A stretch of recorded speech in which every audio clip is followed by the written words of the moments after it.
آپ کیا دیکھ رہے ہیں؟ کیونکہ پچھلے 2 دنوں سے ہم ایمرجنسی کی باتیں بھی سن رہے ہیں اور امریکہ نے بھی اپنی تشویش کا اظہار کر دیا اب اس پر.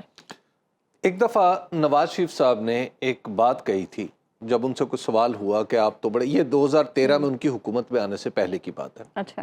تو انہوں نے ایک بات کہی، انہوں نے کہا کہ یہ ملک کے اندر ریکنسیلیشن کرنا صرف میری ذمہ داری ہے، ہاں. یا ملک کے اندر چیزوں کو آگے بڑھانا صرف میں نے کرنا ہے کہ باقی بھی لوگوں نے کرنا ہے. اب یہ بات جو اس وقت نواز شریف صاحب نے کی تھی، انفارچونیٹلی اب یہ پاکستان میں سب لوگ کر رہے ہیں. جس بھی آپ پولیٹیکل کارکن سے ملتے ہیں، خواہ وہ کسی بھی جماعت کا ہے، اب وہ اس طرح کی چیزوں سے اپنے خوف کا اظہار نہیں کرتا.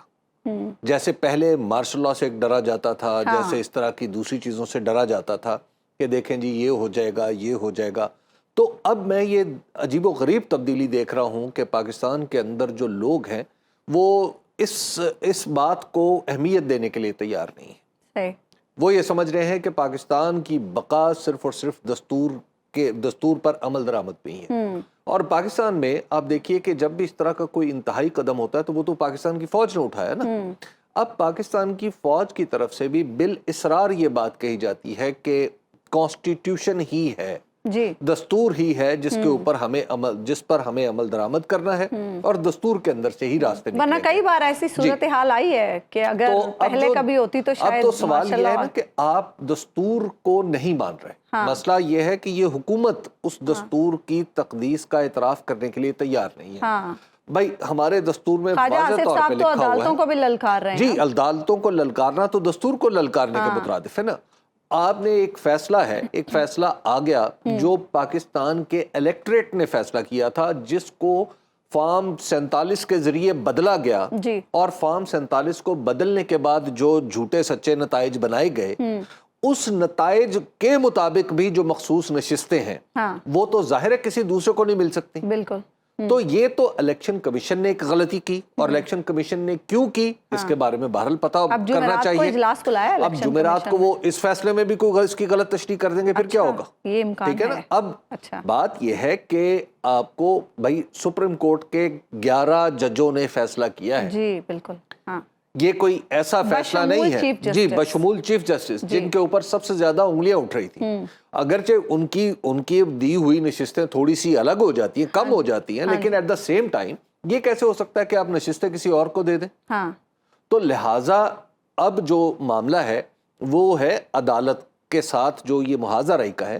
یہ بالکل میں متفق ہوں درانی صاحب سے کہ یہ کیا ہی اس لیے جا رہا ہے کہ تاکہ عدالت کو انگیخت کیا جائے، ان کو انسٹیگیٹ کیا جائے. جب عدالت کو انسٹیگیٹ کریں گے، دیگر اداروں کو انسٹیگیٹ کریں گے، تو اس کے بعد ظاہر ان کی حکومت گر جانی ہے. یہ حکومت گر جائے گی. صاحب، امریکہ کی طرف سے بھی تشویش کا اظہار کیا جا رہا ہے اور کہا جا رہا ہے کہ ایک پیچیدہ سیاسی عمل کا آغاز ہے. اس کا کیا امپیکٹ ہوگا؟ اس سے پہلے ہم نے کانگریس کی قرارداد، پھر UN ورکنگ گروپ کی رپورٹ، اس پہ بھی خیر یہ کہا گیا کہ ہمارے داخلی معاملات میں مداخلت ہے.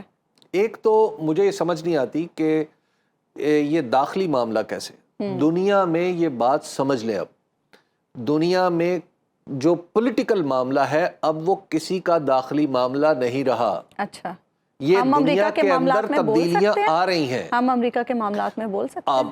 ابھی کیا ہو رہا ہے، جب آپ اپنے معاملات درست کر لیں گے تو پھر آپ اندر ان کے معاملات کے بارے میں بھی بول سکیں گے. اچھا ٹھیک ہے. بات یہ ہے کہ آج یہ جو ہے نا، یہ ہمارا داخلی معاملہ ہے، یہ افغانستان کے وہ امارت اسلامیہ کی دلیل ہے.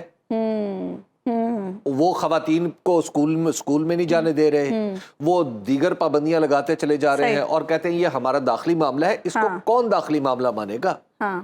ایران کی اندر کی پالیٹکس کو داخلی معاملہ دنیا نے مان لیا ہوگا؟ نہیں. بالکل ٹھیک کہہ رہے ہیں آپ. کیا لیبیا کے اندر کی سیاست کے معاملے کو دنیا نے داخلی معاملہ سمجھ لیا تھا؟ ایسا نہیں ہوتا. صحیح. ہمیں اس جگہ تک نہیں جانا چاہیے جہاں پہ دنیا ہمارے داخلی معاملات کے بارے میں تبصرے شروع کر دے. جب دنیا ایک دفعہ تبصرے شروع کر دیتی ہے تو حالات پرپیچ ہوتے چلے جاتے ہیں. تبصرے تو ہو رہے ہیں نا ابھی. تو اب جو تبصرے ہو رہے ہیں، قراردادیں پاس ہو رہی ہیں. قراردادیں پاس ہو رہی ہیں. تو اس کا مطلب کیا ہے؟ یہ اشارے ہیں کہ بھائی اپنے معاملات کو، اپنے سیاسی معاملات کو سنبھالیں. اچھا جاوید اور اسی لطیف طرح صاحب، ابھی آپ نے امریکہ کی جو بات کی، ابھی ڈونلڈ ٹرمپ صاحب کو جو ان کے اوپر اسیسینیشن اٹیمپٹ ہوئی، کیا پوری دنیا نے کنڈم نہیں کیا اس کو؟ بالکل کیا.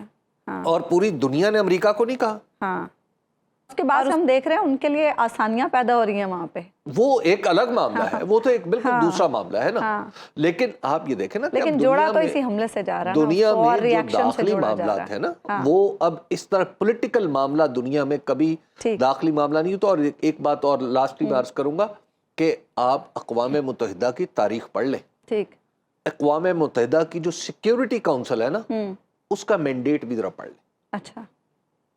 اس لیے یہ کہنا کہ داخلی معاملہ اس طرح نہیں ہوتا داخلی معاملہ. اچھا حبیب صاحب, بریک پہ مجھے جانا ہے. جاوید لطیف صاحب کہہ رہے ہیں کہ قومی کانفرنس بلا کر اہم مسائل پر بات چیت ہمیں کرنی چاہیے. ویسے اس طرح کے بیانات حکومت کی طرف سے بڑے آتے ہیں, لیکن عمل کوئی بھی نہیں جو ہوتا. قومی کانفرنس بلا لیں یا کچھ بھی اور کر لیں, کیا وہ الیکشن کے نتیجے میں وجود میں آنے والی پارلیمنٹ سے کوئی بڑا ادارہ ہوگا؟ اہم بات یہ ہے کہ اس ملک کا فیصلہ 50 لوگ بیٹھ کے کیوں کریں یا 500 لوگ بیٹھ کے کیوں کریں؟ وہ لوگ کیوں نہ کریں جنہیں منتخب کیا گیا ہے, جنہیں عوام نے دستور کے مطابق ووٹ دیا ہے, اور ووٹ سے لے کے نتیجے تک بیچ میں لائن لاسز ہیں. اب وہ جو لائن لاسز ہیں ان کو تو کور کر لیں. صحیح ہے.